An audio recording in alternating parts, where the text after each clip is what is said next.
ideia, né, dos níveis de água, são o seu remanso. Muita gente que trabalha com modelo de reservatório quer calcular o remanso. Você, quando trabalha com o modelo 2DH, você tem um mapa de isolinha de nível d'água, isso é o remanso, né, ao longo do reservatório, mostrando aí os níveis d'água numa situação de água de cheia. Isso seria mês de março, mês de cheia. Aqui seria no mês de estiagem, onde as linhas achuriadas representam áreas secas, tá? Isso aqui é um modelo que mostra que mesmo com o reservatório, o rio continua existindo pelo meio do reservatório. É um reservatório fio d'água.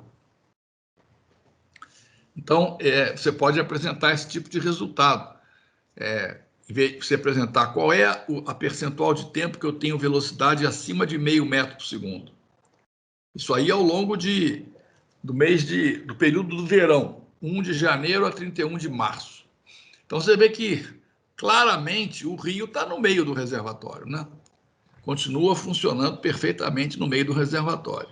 As águas laterais estão com velocidades muito abaixo de meio, representando então áreas de embaiamento lateral que não tem a dinâmica do rio.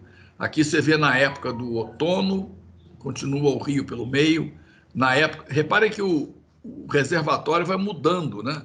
Especialmente nessas áreas aqui que vão secando, aqui assim, ó, o reservatório muda, ó, diminuiu a área consideravelmente aqui, tá? E aqui na época de seca, aí o rio fica muito fraquinho, a água fica muito. Na época de seca, realmente tem cara de. Perde a característica fluvial, né?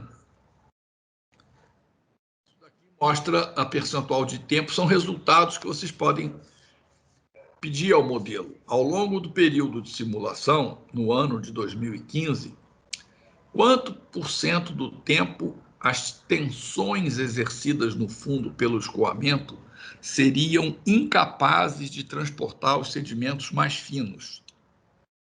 Sedimento mais fino, aí no caso, precisa de tensão superior a 0,15 newton por metro quadrado.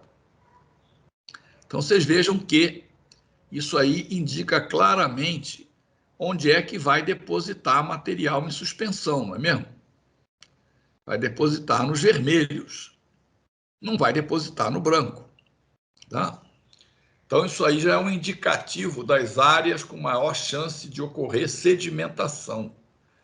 É um resultado estatístico que vocês podem tirar de qualquer modelo. Você vai lá no item percentagem de ocorrência, dá a condicionante que você quer e o modelo calcula para você e te dá o mapa.